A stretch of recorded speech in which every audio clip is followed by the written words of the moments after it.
আলহামদুলিল্লাহ, মার্কাজুল হুনাফা আল মুসলিমিনের অঙ্গ প্রতিষ্ঠান হুনাফা ইসলামিক স্কুল মুকুন্দপুরের আজকে অভিভাবক ও সুধী সম্মেলনে পবিত্র কোরআন থেকে তিলাওয়াত করে শোনালেন হাফেজ নাজমুল হক। আল্লাহ তাআলা তাকে উত্তম বিনিময় দান করুন এবং তাকে একজন হক্কানি আলেম হওয়ার তৌফিক দান করুন। তিনি এবছর আমাদের প্রতিষ্ঠানে হিফজ সম্পন্ন করেছেন এবং তার সাথে আরো একজন ছাত্র হিফজ সম্পন্ন করেছেন। মাহফিলে মুফতি জসিমউদ্দিন রহমানী হাফিজুল্লাহ থেকে পাঠিয়ে নিয়েছেন এবং অত্র এলাকার যে কয়েকটি মাদ্রাসা নিয়ে প্রতিযোগিতা হয়েছিল সেখানেও তিনি দ্বিতীয় স্থান অধিকার করেছেন। আলহামদুলিল্লাহ। এই পর্যায়ে আমাদের সামনে কোরআন সুন্নাহর আলোকে এবং বাস্তব অভিজ্ঞতার আলোকে দ্বীনি শিক্ষা এবং জাগতিক শিক্ষার সমন্বয়ের গুরুত্ব এবং বিশেষভাবে অত্র প্রতিষ্ঠানের গুরুত্ব এবং অত্র এলাকায় এই প্রতিষ্ঠানের প্রয়োজনীয়তা সম্পর্কে আলোচনা করবেন আমার ওস্তাদ তুল্য মুহতারাম মাওলানা আব্দুস সামাদ কাসেমি হাফিজাহুল্লাহ। মুহতারাম মাওলানা আব্দুস সামাদ কাসেমি হাফিজাহুল্লাহকে আমি তার বক্তব্য উপস্থাপনের জন্য সবিনয় অনুরোধ করছি।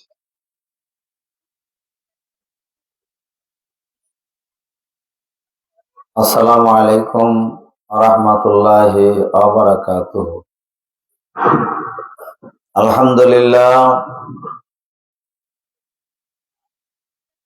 আলহামদুলিল্লাহিল্লাযী হাদানা লিখাইরিল আদিয়ান ওয়া মা কুন্না লিনাহতাদিয়া লাউলা আন হাদানাল্লাহ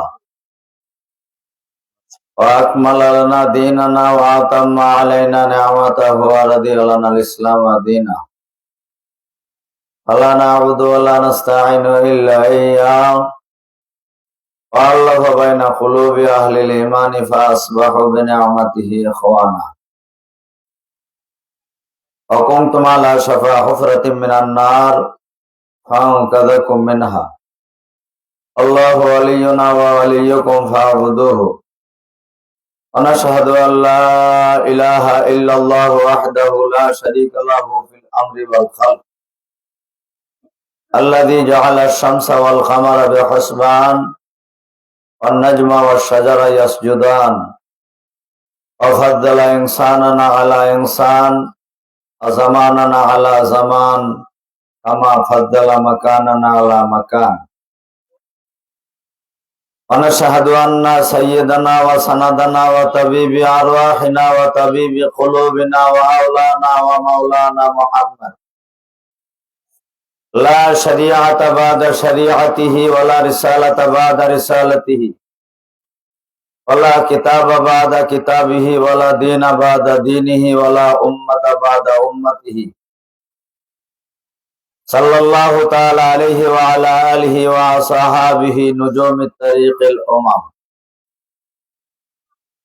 أما بعد قال الله تبارك وتعالى في كلامه المجيد والفرقان الحميد أعوذ بالله من الشيطان الرجيم بسم الله الرحمن الرحيم قل هل يستوي الذين يعلمون والذين لا يعلمون وقال النبي صلى الله عليه وسلم خيركم من تعلم القرآن وعلمه وقال النبي صلى الله عليه وسلم من قرأ القرآن وعمل بما فيه ولبس والده تاجا يوم القيامة زوه أحسن من زوء الشمس أو كما قال عليه الصلاة والسلام وقال الله تعالى تعاونوا على البر والتقوى ولا تعاونوا على الإثم والعدوان। আলহামদুলিল্লাহ, হুনাফা ইসলামিক স্কুল মূল রূপরেখা পাবে আল মারকাজুল ইসলামী আল মারকাজুল হুনাফা আল ইসলামী নামে আত্মপ্রকাশ করবে। এখন প্রতিষ্ঠানটি চলছে হুনাফা ইসলামিক স্কুল নামে। তো হুনাফা ইসলামিক স্কুলের স্বনামধন্য মহামান্য সভাপতি, সম্মানিত শিক্ষক শিক্ষিকাবৃন্দ, অভিভাবক অভিভাবিকা বৃন্দ, অত্র প্রতিষ্ঠানের শুভ হিতাকাঙ্ক্ষী ভাই ও বাবাজিরা, মহান আল্লাহ পাক পরওয়ারদিগারে আলমের দরবারে লাখো কোটি শুকরিয়া যে রব্বুল আলামিন আমাদিগকে এই মুকন্দপুর গ্রামে একটি দ্বীনী প্রতিষ্ঠান রূপে আত্মপ্রকাশ করেছে। সেই প্রতিষ্ঠানের সাথে সম্পৃক্ত হয়ে নিজের কোমলমতি বাচ্চাদেরকে দিয়ে আমরা এখানে সমাবেত হতে পেরেছি মহৎ একটি উদ্দেশ্য নিয়ে। সেজন্য আমরা সকলেই মহান দরবারে কৃতজ্ঞতা স্বীকার করি, বলি আলহামদুলিল্লাহ। আসলে দিন আল্লাহর কাছে খুবই প্রিয়, পছন্দনীয়। আল্লাহ নিজেই ঘোষণা করেছেন, ইন্না দীনা ইনদাল্লাহিল ইসলাম। আমার কাছে দিন হিসাবে ইসলাম প্রিয়, পছন্দনীয়। তো যেই দিনকে আল্লাহ পছন্দ করেন দুনিয়ার বুকে, ওই দিনের যে ধারক হয়, ওই দিনের যে বাহক হয়, ওই দিনের যে প্রচারক হয়, ওই দিনের যে সহযোগী হয়, ওই দিনের যে সঙ্গী হয়, ওই দিনকে সামনে অগ্রসরের জন্য, অগ্রযাত্রার জন্য টাকা দিয়ে, শ্রম দিয়ে, মেধা দিয়ে, বিবেক দিয়ে, বুদ্ধি দিয়ে, চিন্তা দিয়ে, চেতনা দিয়ে সার্বিকভাবে সহযোগিতা করে আল্লাহ পাক পরওয়ারদিগারে আলমের কাছে তারাও প্রিয় ও পছন্দনীয়। কারণ আল্লাহ যেটা পছন্দ করে সেটা আমিও যদি পছন্দ করে চলি, তাহলে আল্লাহ তাআলা আমাকে আপনাকে অবশ্যই পছন্দ করে। তো হুনাফা ইসলামিক স্কুল এটি একটি ব্যতিক্রম ধর্মিক একটি প্রতিষ্ঠান। এখানে যেমনি কোরআনে কারিমের তেলাওয়াত শেখার জন্য শুদ্ধ তেলাওয়াত, অশুদ্ধ তেলাওয়াতের সয়লাভ চলছে, কিন্তু বিরাট বড় প্রতিষ্ঠান। উপর দিকে তাকাইতে গেলে ওপাশে মাথার টুপি পড়ে যায়, কিন্তু মেজর পারসন, শিক্ষক ছাত্র, বিরাট ডিগ্রিধারী, এক ব্রিফকেস ডিগ্রি হবে, সার্টিফিকেট হবে, কিন্তু কোরআনে কারিমের তেলাওয়াত অনেকেরই শুদ্ধ নাই। তাহলে এই এক ব্রিফকেস ডিগ্রি দিয়ে, এই টাইটেল দিয়ে এবং এই নামযশ দিয়ে, এই খ্যাতি দিয়ে উপকার কি হলো, যদি নাকি সে সহি শুদ্ধ তেলাওয়াত না শিখে? কারণ কোরআনে কারিমের ভিতরে আল্লাহ পাক রব্বুল ইজ্জত তেলাওয়াত শুদ্ধ শেখার কথা বলেছেন। এবং আমরা যে নামাজ পড়ি, নামাজের ভিতরে উল্লেখযোগ্য যে ফরজগুলো রয়েছে, উল্লেখযোগ্য যে মেটালগুলো রয়েছে, তার ভিতরে সর্বাধিক গুরুত্ব হলো সহি শুদ্ধ তেলাওয়াত। তাহলে সহি শুদ্ধ তেলাওয়াত নামাজের ভিতরেও ফরজ। তো নামাজের ভিতরে যদি সহি শুদ্ধ তেলাওয়াত ফরজ হয়, তো নামাজের বাইরে অশুদ্ধ তেলাওয়াত জায়েজ আছে। তাহলে নামাজের ভিতরে যখন অশুদ্ধ তেলাওয়াত এলাও না, তো বাইরেও অশুদ্ধ তেলাওয়াত এলাও না। যদি আমি একটা ইংরেজি শব্দ ভুল বলি, তো যারা ইংরেজি শিক্ষিত লোক আছে তারা হাসবেন। একটা হলো ম্যাট আর একটা হলো ম্যাড, ডি টির পার্থক্য। ম্যাড মানে পাগল, আর ম্যাট মানে এই যে আমাদের কালীন, পাপোশ এবং বিছানো, ঘরে বিছানোর সামগ্রী। তাহলে একটা অর্থ বহন করলো খারাপ, আর একটা অর্থ বহন করলো ভালো। আবার দুইটার অর্থ দুই জায়গায় যদি লাগানো হয় সঠিকভাবে, দুইটার অর্থই কি ভালো। তো এক জায়গাটা আর এক জায়গায় বলার কারণে, আর এক জায়গাটা আর এক জায়গায় বলার কারণে, অর্থাৎ একটা অক্ষরের পরিবর্তনে যদি অর্থের পরিবর্তন ইংরেজিতে হয়ে যায়, তো আরবিতে কি হয় না? যেরকম নানি দেখেন, কুল মানে কি বলো, আর কুল মানে খাও। তাহলে বড় কাফ আর ছোট কাফ আমরা ছোট্টবেলায় যেরকম পড়েছি, দুই নোক্তাওয়ালা কাফ আর মধ্যখান পেছানো কাফ। তাহলে এই কফ আর এই কাফ এর ব্যবধানে কি হয়ে গেল? অর্থের পরিবর্তন দাঁড়ালো। একটার অর্থ খাও, আর একটার অর্থ কি হলো? বলো। যে কুল হু আল্লাহু আহাদ, এবার অর্থ কি দাঁড়াবে? যে কুল হু আল্লাহু, আল্লাহ এক, একক, ওরে খাও। নাউজুবিল্লাহ মিন যালিক। এবার আসেন আপনি ওয়ান হার আর ওয়ান হার, দুইটার মানে একেবারে ভিন্ন। ওয়ান হার মানে ত্যাগ তিতিক্ষা,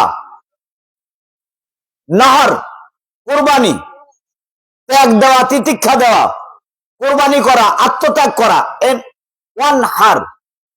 আর ওয়ান হার মানে তিরস্কার, মারপিট, ধিৎকার। তাহলে শুধু হা আর হা, একটা হলো হাই হাওয়াজ আর একটা হলো হাই হত্যি। হাই হাওয়াজ আর হাই হত্যির কারণে অর্থের কি হয়ে গেল?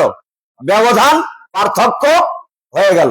ভাইরা আমার, বাবাজিরা আমার, মায়েরা আমার, বোনেরা আমার, আমি এই কথাটা বলতে চাচ্ছি যে যদি নাকি ইংরেজিতে একটা শব্দের জায়গায় আর একটা শব্দ, একটা অক্ষরের জায়গায় আর একটা অক্ষর বলা হয়, তাহলে তার মানের পরিবর্তন হয়।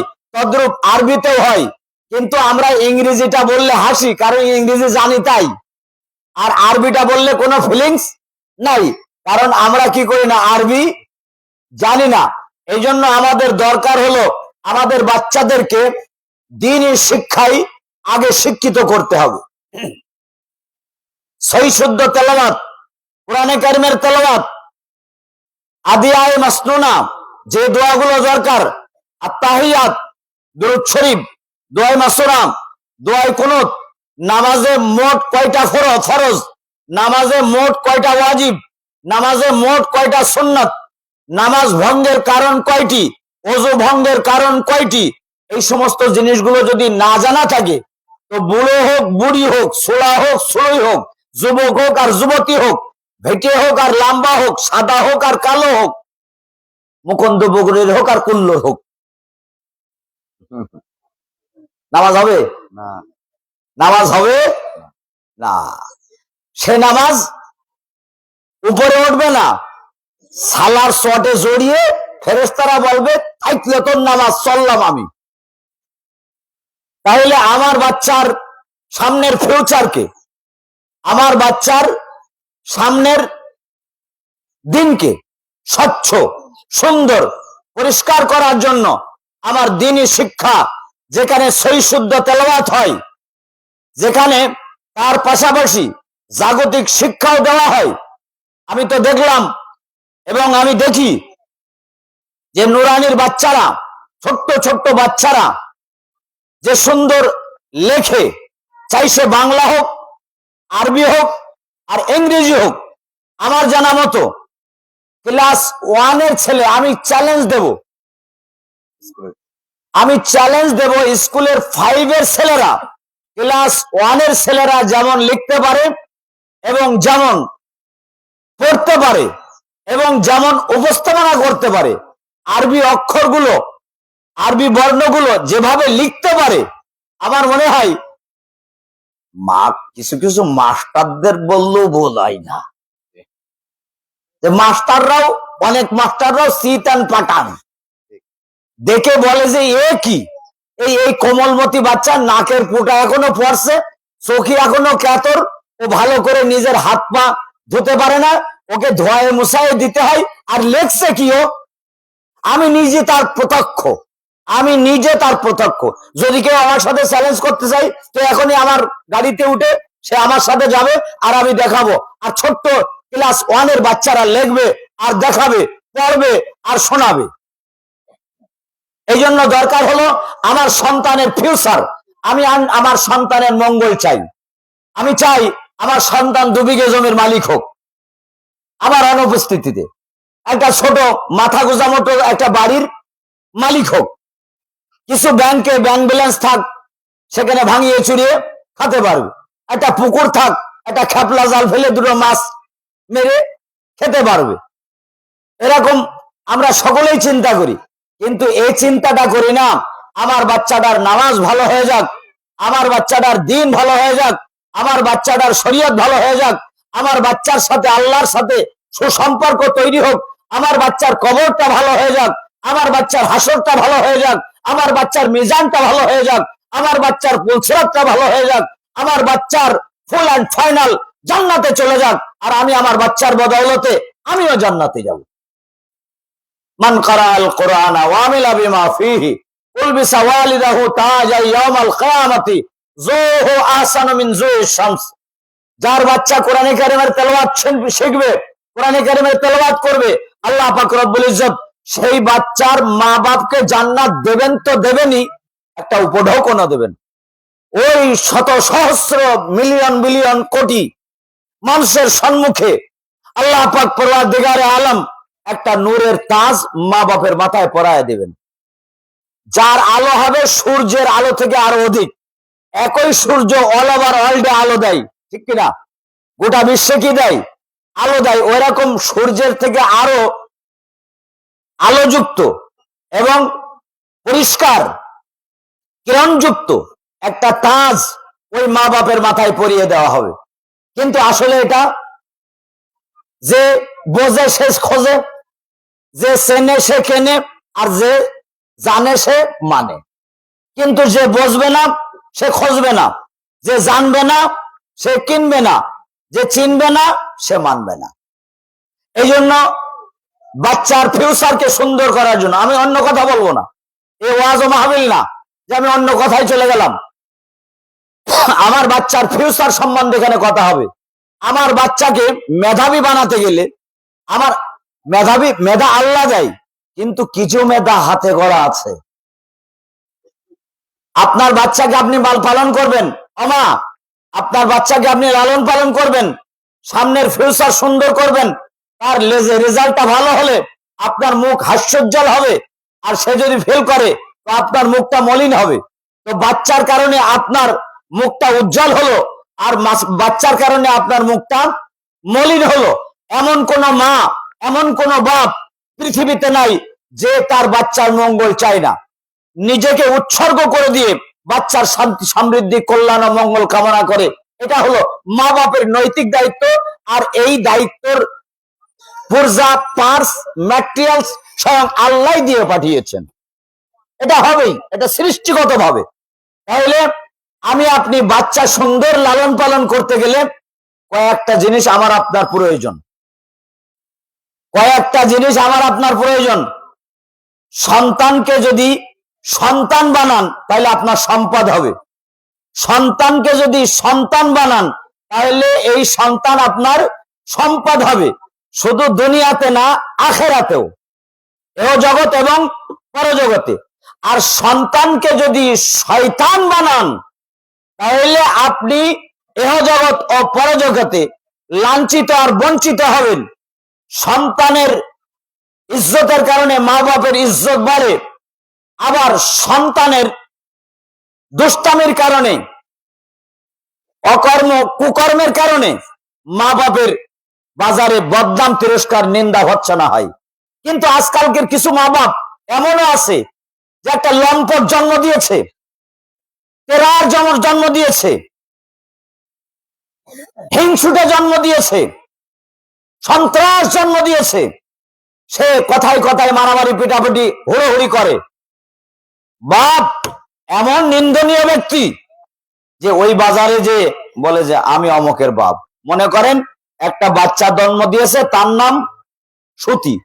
তার নাম কি? এখন কার নাম বলবো সে বেঁধে যাবে, বলবে যে হুজুর এসে আমার নাম বলে গিয়েছে। বাচ্চা জন্ম দিয়েছে, তার নাম কি? সতী। সে স্টপ টেরার, বদমাইশ, নামাজের কাছে বার দিয়ে হাঁটে না, মসজিদের পাশ দিয়ে চলে যায়, জামাত হয়, মসজিদ মুখ তাকায়ও না, বিড়ি টানতে টানতে যায়। কত দুর্ভাগ্য আমরা! হিন্দুরা পর্যন্ত মসজিদের পাশ দিয়ে গেলে বিড়ি খেতে খেতে যদি যাই, তো আমার নিজে দেখা বিড়িটা ফেলে দিয়ে পা দিয়ে দবিয়ে তারপরে মসজিদ পার হয়। তাদের এটা ধর্মীয় উপাসনালয় না, তবুও তারা ইজ্জত করে। আর মুসলমানের বাচ্চা মসজিদের পাশ দিয়ে বিড়ি সিগারেট টানতে টানতে যায়। নাম কি? সতী। নাম কি দিলাম? সতী। এবার বাজারে সবাই ভয় করে, ওই ভয়ের ভাব বাপও দেখাতে চাই, বলে আমার চেনো, আমার নাম কি জানো? তা বলে কি? তা বলে আমার নাম পলেস্টার, আমি কিন্তু সতীর বাপ। আমি কার বাপ? ওই সতী মস্তানের বাপ। লোক বলে ওরে বাবা চুপ করিস, বলো সতী মস্তানের বাপ। তাহলে আপনার ছেলেকে, আপনার সন্তানকে আস্তান আর মস্তান, লম্পট আর জোচ্চর আর বদমাইশ আর ভাটপার বানিয়ে গেলেন। তার তিরস্কার তো দুনিয়ার লোক করবে করবে। আপনার এহ জগত খারাপ, পর জগত খারাপ। আর যে সন্তানকে সম্পদ বানাবে, এহ জগতেও পুরস্কৃত হবে, পর জগতেও কি হবে? পুরস্কৃত হবে। আর সন্তানকে যে শয়তান বানাবে, এহ জগতে লাঞ্ছিত হবে, পর জগতে বঞ্চিত হবে, সন্দেহের কোনো অবকাশ নাই। তাহলে সন্তানকে আমরা সম্পদ বানাবো। এই কোমলমতি বাচ্চাগুলো আমাদের সম্পদ। তাই 1-2 টাকা সম্পদ না, crore crore, million, billion, trillion, তার থেকে আরো আরো আরো আরো বেশি। এই ছোট্ট বাচ্চাটা আমার জন্য সম্পদ, আরো বেশি। 15-20 কেজি ওজনের বাচ্চা, 15-20 কেজি ওজনের বাচ্চা, ও 15-20 কেজি ওজন না, ও মিলিয়ন বিলিয়ন টন ছাড়াই নিল। যদি নাকি ওকে মানুষ করা যায়। কি করা যায়? ওকে মানুষ রূপে গড়া যায়। আর যদি পশু হয়, কালা আনাম যদি হয়, তাহলে তার তিরস্কার অপেক্ষা করছে তার জন্য। বাপ মা তিরস্কারের সম্মুখীন হতে হবে। তাহলে বাচ্চাকে সুন্দরভাবে গড়তে গেলে মা বাপেরও কিছু ভূমিকা আছে।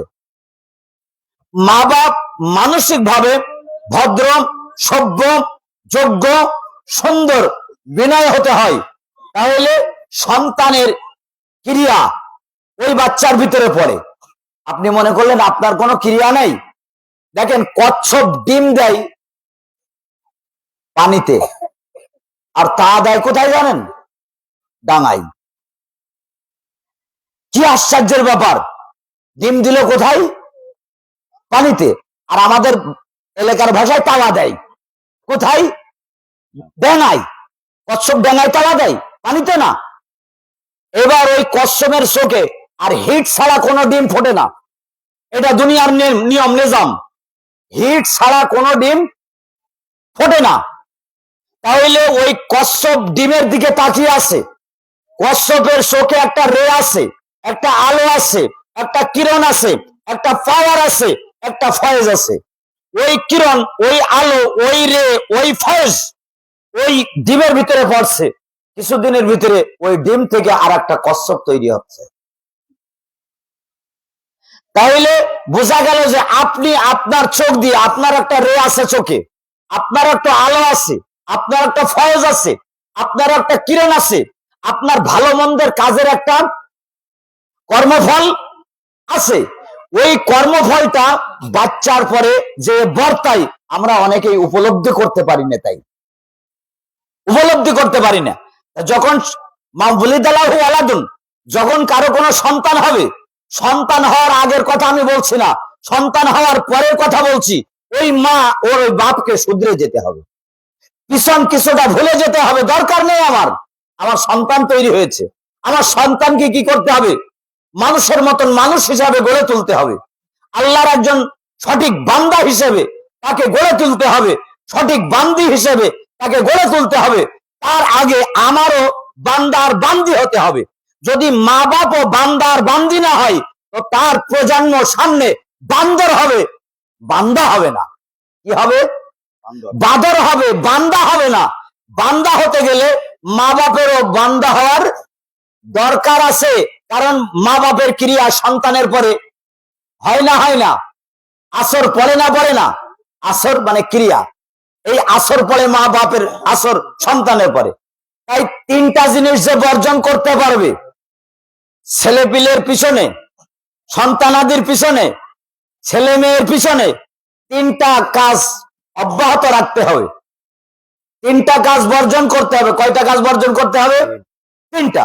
1 নম্বর বিলাসিতা, 2 নম্বর উদাসীনতা, বিলাসিতা আর উদাসীনতা।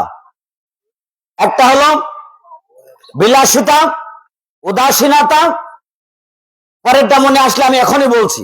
1 নম্বর বিলাসিতা করা যাবে। বিলাসী বাচ্চাকে স্কুলে নিয়ে যেতে হবে, সময় হয়ে গেছে, উনি মা অথবা বাপ চুল আসছে, চুল আসলিয়ে ক্ষান্ত না, তেল দিল, তেল দিয়ে চিরনি করছে, বলছি স্কুলে যাব, আরো ম্যাডামরা আসবে না, অন্যান্য লোকও আমার দেখবে না, তাহলে একটু আইলা নামাজকারা দিয়ে দিই। স্কুলে যাচ্ছে, আমি একটু মেকআপ করে নিই, আমি একটু ভালো সেজে নিই, আয়নার কাছে যেয়ে দেখছে হইয়াছে তো, এবার বলছে না যাওয়া যায়। উনি আসলেন বাচ্চা নিয়ে, এবার ওনার আধা ঘন্টা শেষ, এই বাচ্চা দাঁড়িয়ে আছে আর মা সাজছে। মা কি করছে? হ্যাঁ, বাস্তব কথা, মা সাজুগুজু করছে। তাহলে বিলাসিতা বাদ দিতে হবে, উদাসীনতা বাদ দিতে হবে, উদাসীনতা বাদ দিতে হবে। যে আমার স্কুলের বাচ্চারই, আমার বাচ্চার স্কুলের সময় হয়ে গেছে, আমি উদাসীন, আমি বসে আসি তো আসি, কি হচ্ছে কি হলো আমার কোনো কি নাই, ফিলিংস নাই, আমার কোনো কি নাই, অনুভূতি নাই, ফিলিংস নাই। ওদিকে বাচ্চার একটা ক্লাস মিস হয়ে গেল, সে কোমলমতি হোক না কেন। আরে আজকের কোমলমতির হিসাব করবেন না, ও মনে করবেন MA বা টাইটেল বা দাওরার একটা ক্লাস, এটা মনে করতে হবে। আজকের কোমলমতির ক্লাস 1 এর ক্লাস এটা না, ক্লাস মনে করতে হবে ওই দিকের। যদি এই ক্লাসে ফেল করে তো 2 বছর থাকা লাগবে, তো মনে করেন যে এই বছরটা, এই বছর না, ওই আগার 1 বছর, আগার 1 বছর মনে করতে হবে। তাহলে উদাসীনতা, আমাকে উদাসীনতা হওয়া যাবে, উদাসীন হওয়া যাবে না, উদাসীনতা বর্জন করতে হবে। উদাসীন বসে আছে তো বসে, এই হালিমা, এই কি তোর বাচ্চা সে স্কুল, আরে ঠিক কথা মনে করছে, এই তাড়াতাড়ি সাজ, তাড়াতাড়ি সাজ।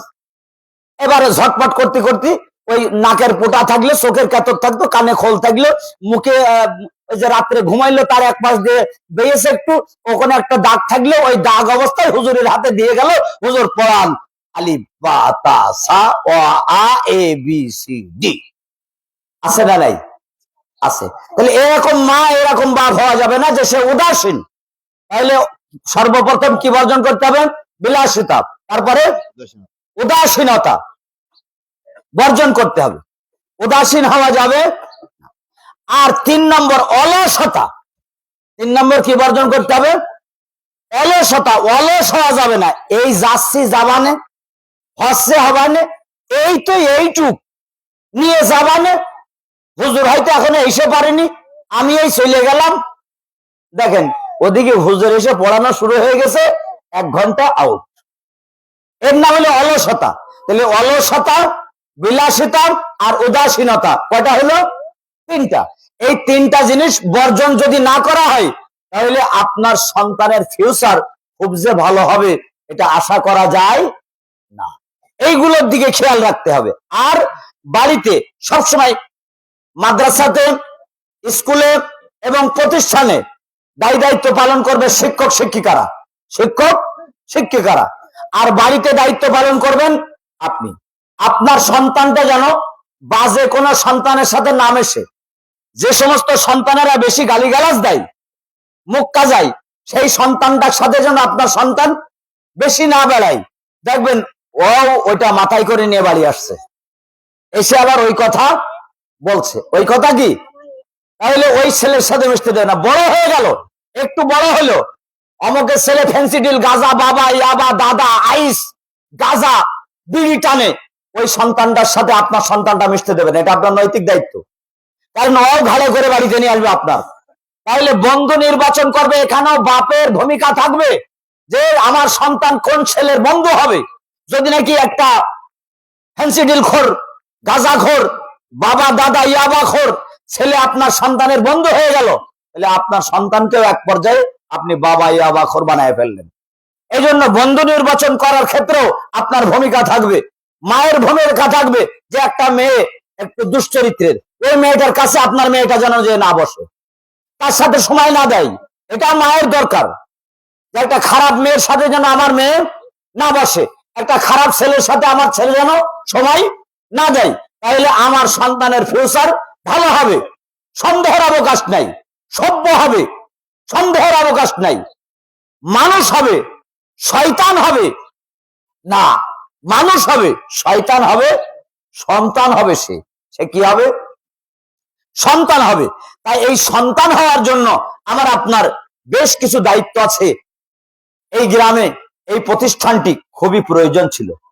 আমি বলবো যে এই গ্রামের লোকের কপাল হাতে মেপে 2.5 হাত এরকম প্রতিষ্ঠান শুধু এক গ্রাম না, প্রত্যেকটা মসজিদ ভিত্তিক হওয়া দরকার, প্রত্যেকটা মসজিদ ভিত্তিক হওয়া দরকার। আগে আমাদের মক্তব ছিল, সেই মক্তব গুলো উঠে গেছে। কিসে উঠাইছে জানেন? বেরাকে ABCD তে উঠাইছে। শেষ পর্যন্ত এও হয় না, বিও হয় না, ওয়াও হয় না, আও হয় না। আবার এই দ্বীনি শিক্ষা আলিফ বা তাসা তেহাত দুরূদ শরীফ দোয়া মাসুরা দোয়ায় কোন 40টা হাদিস মুখস্থ, এটাও হয় না। শেষে হয় রাখাল, শেষে হয় কি? রাখাল। আর ফাইনালি সুদখোর। ফাইনালি কি হয়েছে? কারণ যেই জিনিসটা আপনি খাবেন ওর ক্রিয়া আপনার হবে না? হবে না? সুদের টাকা যদি আপনার ভিতরে ঢোকে তো আপনার ভিতরে হাতছানি দেবে সুদের, আপনার ভিতরে সুদের হাতছানি অবশ্যই দেবে। কারণ যে জিনিস যেরকম তার আহ্বান থাকে সেরকম। ভালোর আহ্বান ভালোর দিকে, খারাপের আহ্বান খারাপের দিকে। আমা, অবন, ও ভাই, ও বাবাজি, আমি বিনয়ের সাথে বলতে থাকবো যে আপনারা এই গ্রামের লোক, আপনাদের সন্তানকে আপনি সর্বপ্রথম কোরআনের তালিম দেন। ডাক্তার বানান, আমি মানা করি না। ইঞ্জিনিয়ার বানান, মানা করি না। আপনি ব্যারিস্টার বানান, মানা করি না। দেশীয় ডিগ্রি সব শেষ করে বিদেশ থেকে ডিগ্রি নিয়ে আসুক, আমি মানা করি না। কিন্তু প্রাথমিক তালিমটা যেন কোরআনী তালিম হয়।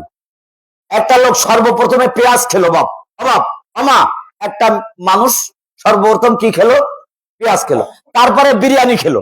ঢেকুর যখন তলবে উঠাবে তখন কিসের ঢেকুর উঠবে? বিরিয়ানি না পেঁয়াজের? কেন? যে মেলা আগে তলিয়ে গিয়েছে, ও আগে আবার ফের উঠলো কি করে? এটা হলো নিয়ম, এটা হলো নিজাম, যে আপনি যদি আগে পেঁয়াজ খান তারপরে বিরিয়ানি খান, ঢেকুর যদি উঠান, পেঁয়াজের ঢেকুর উঠবে, বিরিয়ানির না।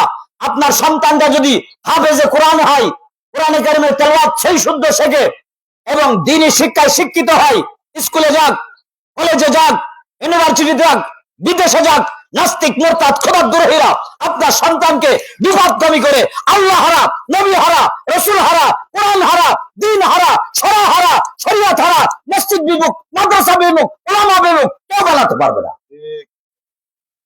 কিন্তু আপনাকে আগে ভূমিকা নিতে হবে। কি ভূমিকা?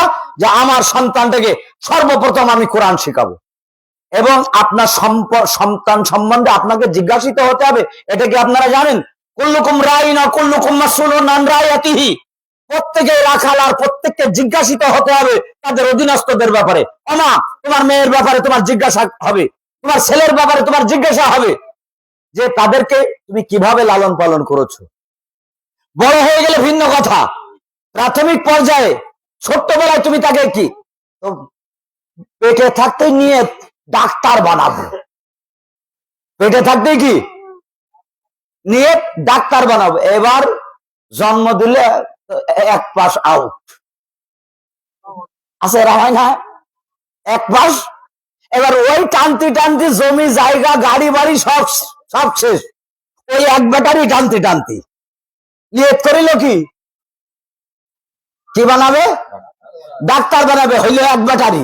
এবার ওই এক ব্যাটারির পিছনে সব খরচ সব শেষ, সব শেষ।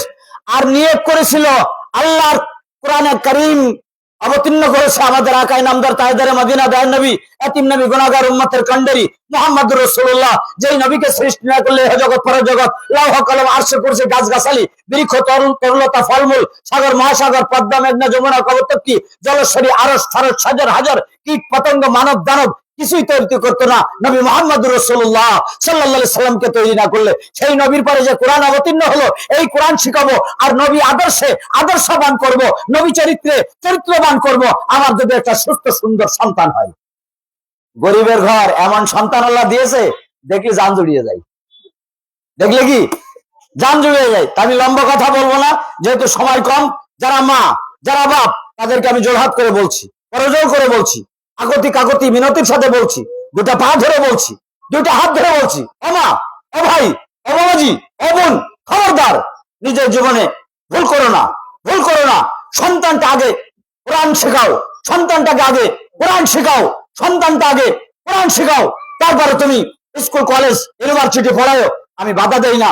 আর যদি কপাল ভালো হয়, ওই সন্তান বলবে মা আমি ইউনিভার্সিটি পড়বো না, আমি বুখারী পড়বো, আমি তিরমিজি পড়বো, আমি আবু দাউদ পড়বো, আমি নেসাই পড়বো, আমি বায়ানুল কোরআন পড়বো, আমি মারুফুল কোরআন পড়বো, আমি তাফসীরের কিতাব পড়বো, আমি হাদিসের কিতাব পড়বো, আমি ফিকহের কিতাব পড়বো, আমি উসুলে ফিকহের কিতাব পড়বো, আমি ওই লাইনে চলে যাব, আমি এই লাইনে থাকবো।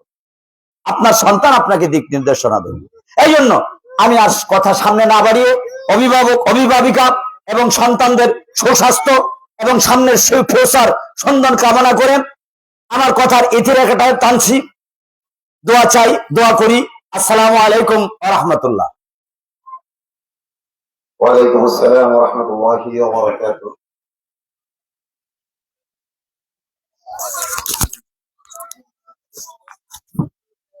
অসংখ্য শুকরিয়া এবং কৃতজ্ঞতা জ্ঞাপন করছি আমার ওস্তাদুল্লাহ আলেম মাওলানা আব্দুস সামাদ সাহেবের প্রতি। হুজুর আমাদের পুরনো যে এখানে ছিল প্রতিষ্ঠান, সেই শুরুলগ্ন থেকে আছেন আমাদের সাথে আলহামদুলিল্লাহ, এবং হুজুর আরো কিছু পরামর্শ দিয়েছেন, এবং হুজুর একজন সফল মাদ্রাসা পরিচালক। প্রতিষ্ঠান ছাত্রজন কতজন? 700। এটা আমার প্রতিষ্ঠান একটু বর্ণনাগুলো দেন। হ্যাঁ বলেন। আমার প্রতিষ্ঠান 3টা, 2টা নাভারণে আর একটা আমার গ্রামের বাড়িতে। নাভারণে আল জামিয়াতুল ইসলামিয়া বাহরুল উলুম টাইটেল পর্যন্ত যে প্রতিষ্ঠান, সেই প্রতিষ্ঠানের ছাত্র সংখ্যা 350, হেফজখানা, মক্তব এবং দাওরায়ে হাদিস পর্যন্ত, টাইটেল পর্যন্ত, কামেল পর্যন্ত। ইফতা ছিল, এবছর ইফতা নাই। আর আমার আরেকটা প্রতিষ্ঠান আছে মাদ্রাসাতুস সাহাবা। বিভিন্ন ভ্যানের পিছনে, বিভিন্ন গাড়ির পিছনে দেখবেন যে লেখা আছে মাদ্রাসাতুস সাহাবা। এই মাদ্রাসাতুস সাহাবায় ছাত্র ছাত্রী সংখ্যা হলো 700,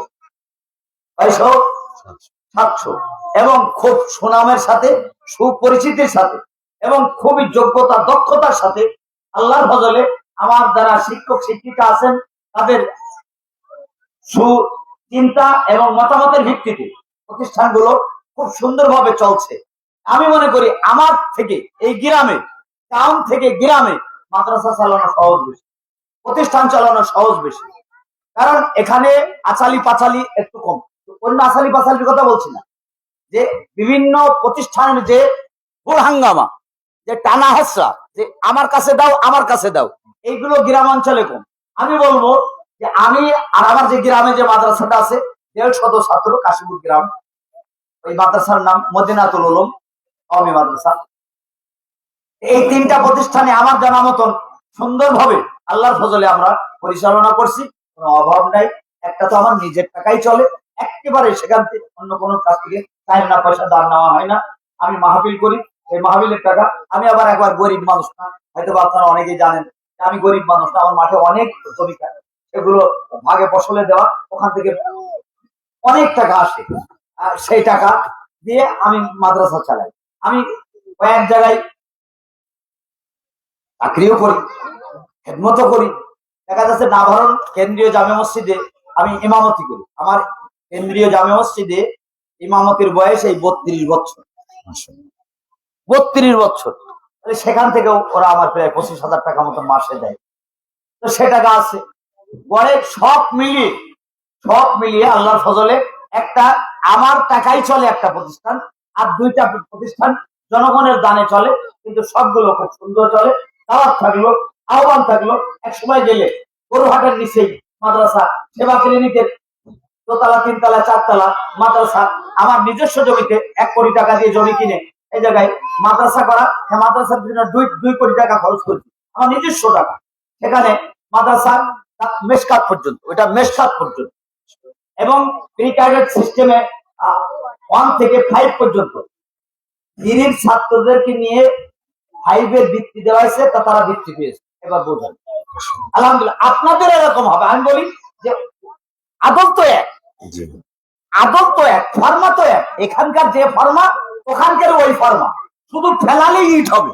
জি, কি হবে? ইনশাল্লাহ, ইনশাল্লাহ, ফেলালেই ইট হবে। ইনশাল্লাহ। আশ্চর্য হয়ে যাবেন। 5-এ বৃত্তি দিয়েছে 65 জন। এই স্কুল লাইন, এই মাদ্রাসায় পড়ি ভাই।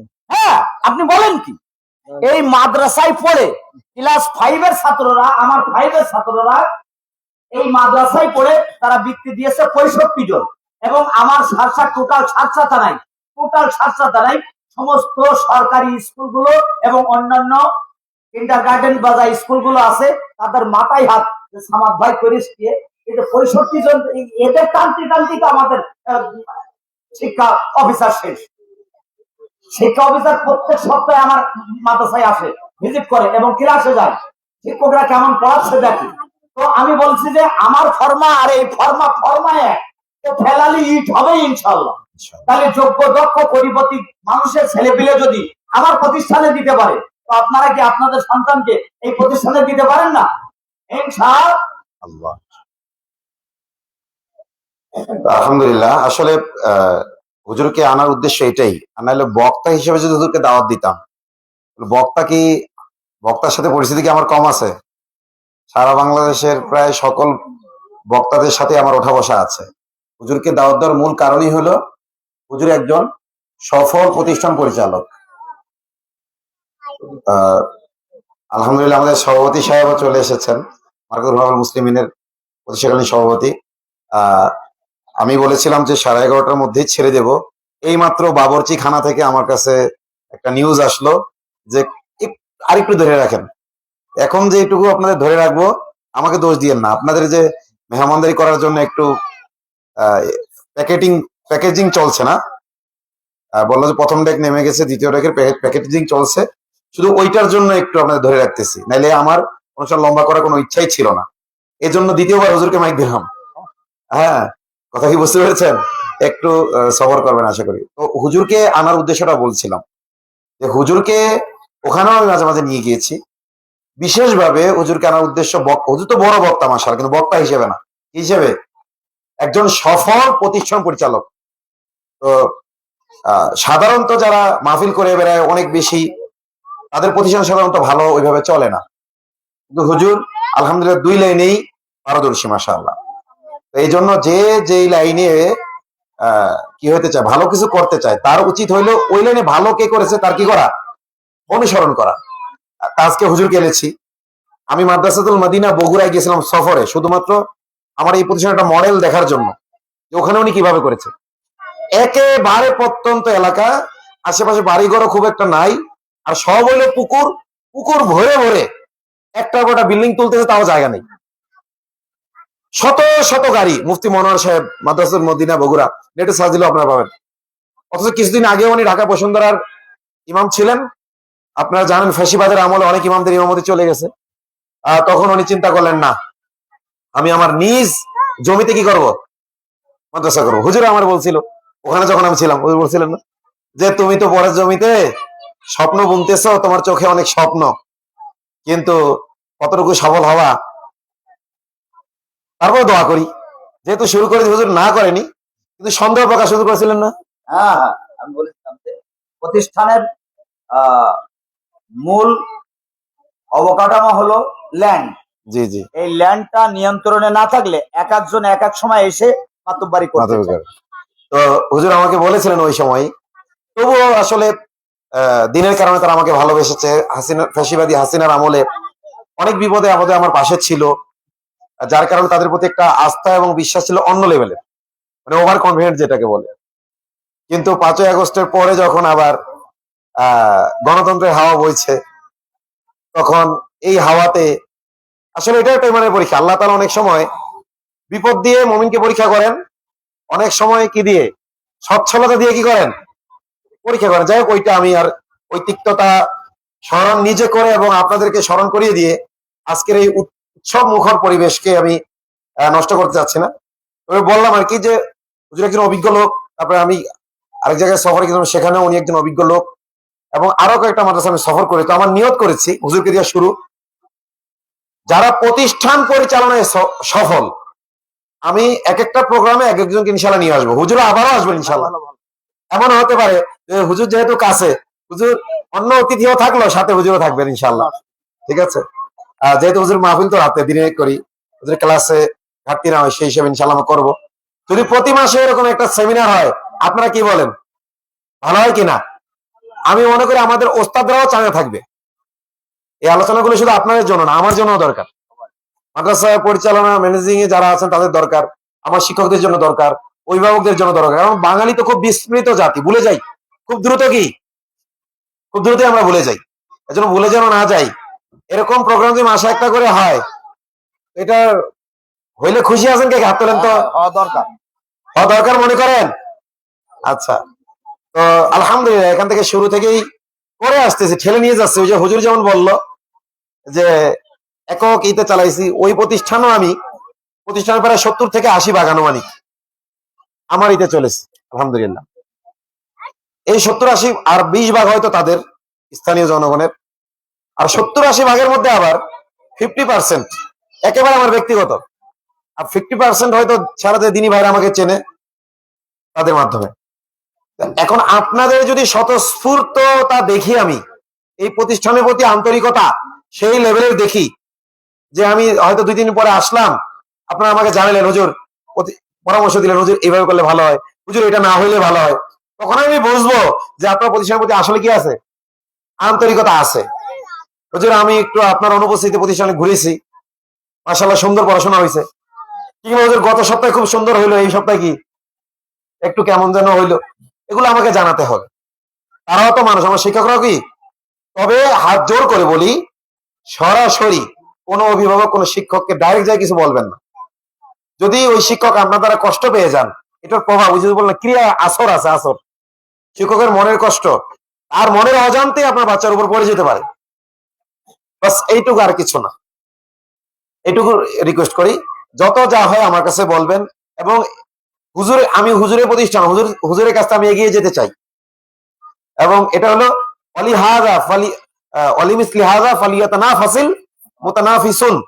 প্রতিযোগীরা যেন এই ব্যাপারে কি করে, প্রতিযোগিতা করে।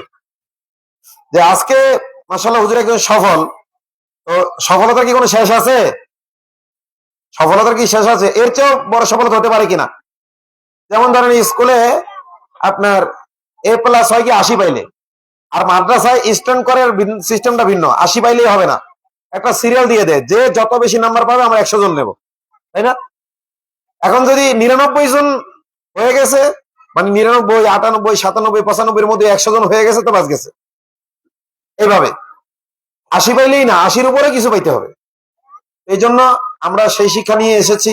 এবং হুজুর যেটা বলল ফরমা এক, তো আমরা যেন সেই ফরমা অনুযায়ী মেহনত করতে পারি। আল্লাহ তাআলা যেন আমাদের তৌফিক দান করেন, আপনারা দোয়া করবেন। তো আমি সবার শেষে আমাদের সভাপতি সাহেব সামান্য কিছু কথা বলে মাসনুন দোয়া করে শেষ করে দিবেন। এবং আমি কিছু বিষয় আপনাদেরকে জানাতে চাচ্ছি, সেটা হলো, এবং এটাও কিন্তু এখন জানিতাম, লিখিতভাবে দিয়ে দিতাম, যেহেতু যে খাবারটা আসতেছে এই জন্য বলতেছি। আমাদের ভর্তি ফি, তারপরে মাসিক বেতন যেটা ধার্য ছিল, ওইখানে ছিলাম আমরা। তাদের যেটা ইচ্ছা ছিল পরামর্শ ভিত্তিকই করা হয়েছে ওইটা। এই এলাকায় আসার পরে এই এলাকার দিনী ভাইদের সাথে আবার পরামর্শ হয়েছে। কারণ সবার নদীর এই পার থেকে ওই পার গেলে কিন্তু পরিবেশ পাল্টায় যায়, এটা একটা আল্লাহর কুদরতি নিজাম। আমি দেখেছি যে বাঁকড়া নদী, আর বাঁকড়ার ওই পারে কি, যে কপোতাখার ওই পারে মনিরামপুর, এই পাশের দোকানদার আর ওই পাশের দোকানদার একেবারেই কি আচার আচরণ পুরো ভিন্ন।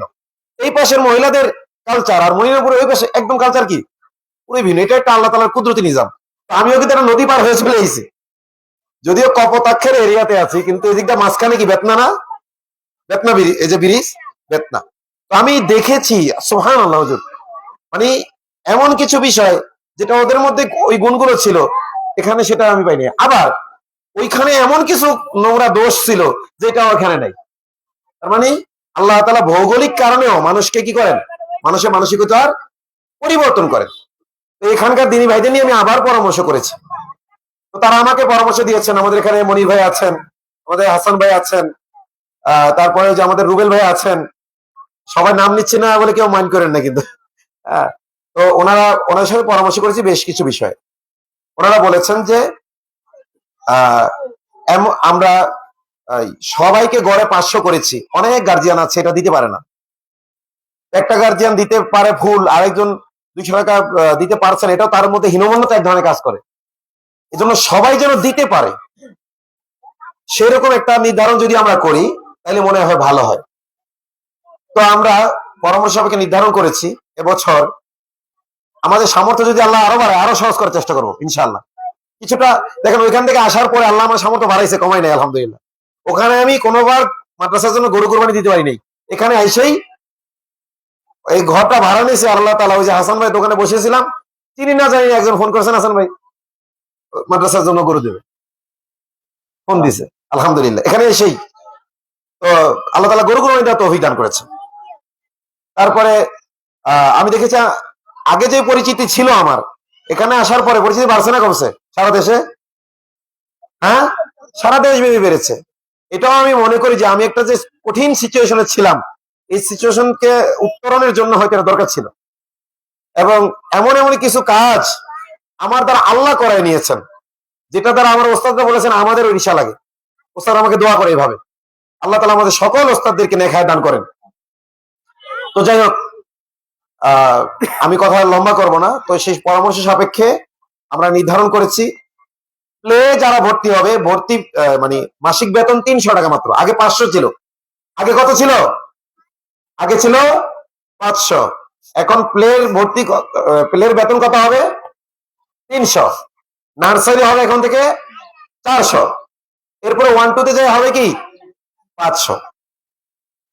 কথা কি বুঝতে পারছি? এখন ভর্তি কি হবে?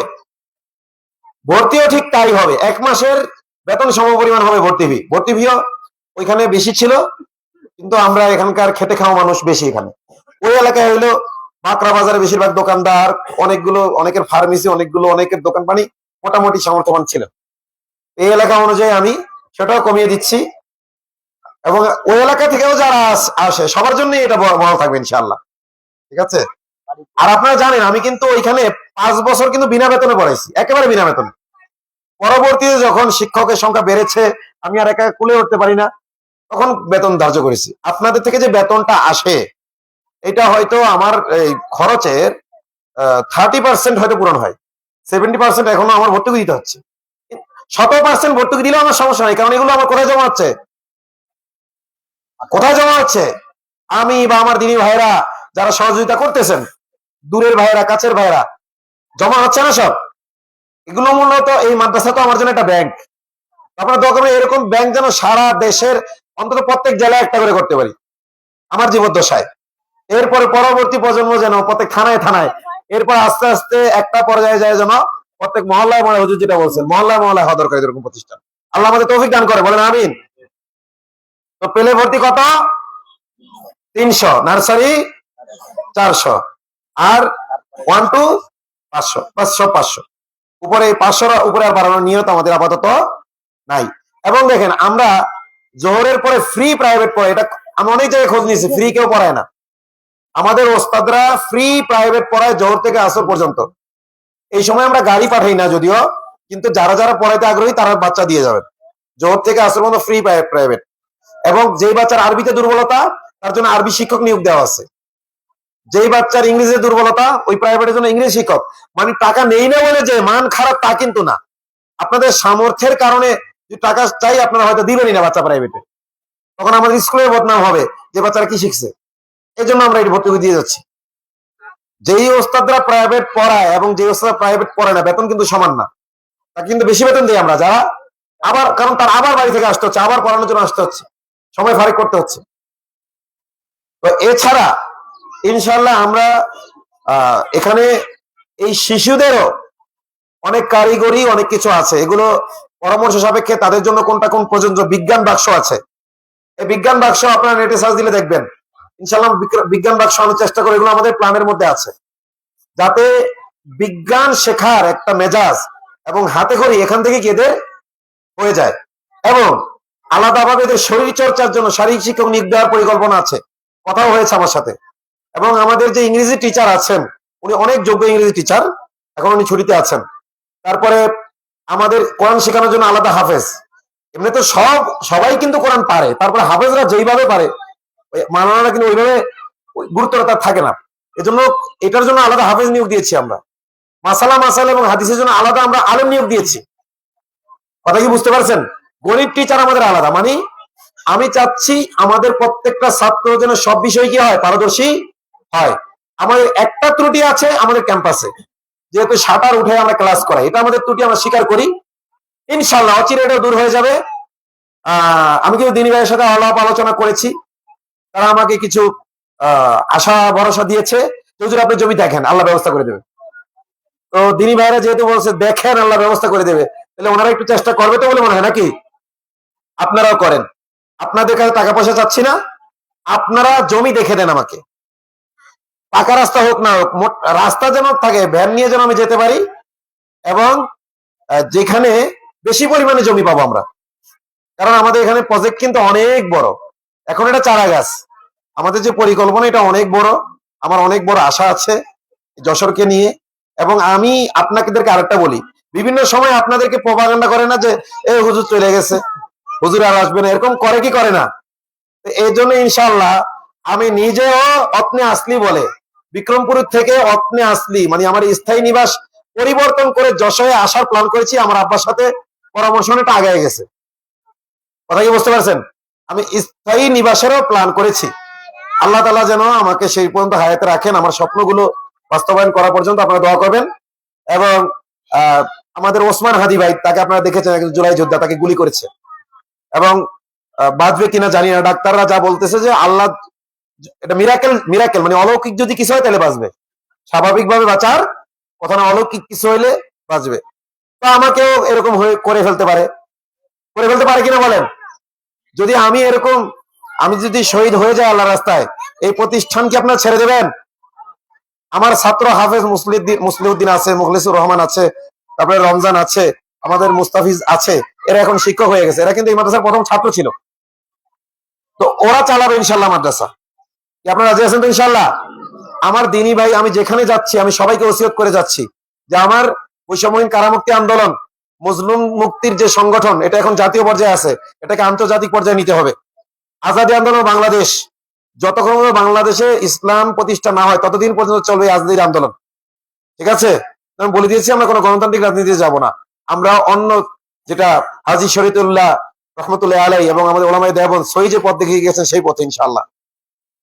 এই জন্য আপনাদের ওই সংগঠনগুলো, এবং আমি মার্কাজুল হুনাফা আল মুসলিমিন, আমাদের হগলাডাঙ্গা আছে কি সুমাইয়া রাদিয়াল্লাহু আনহা মহিলা মাদ্রাসা, তারপরে আমাদের সিলেটে একটা প্রতিষ্ঠান আছে দারুস সুন্নাহ কিন্ডারগার্টেন, তারপরে আপনার আফিয়া সিদ্দিকী কোরআন শিক্ষা কেন্দ্র, এটা কার্যক্রম এই মুহূর্তে স্থগিত আছে, এটা কিছুদিনের মধ্যে ইনশাআল্লাহ আবার শুরু হয়ে যাবে। তো এই প্রতিষ্ঠানগুলোর সাথে আপনারা থাকবেন তো ইনশাআল্লাহ?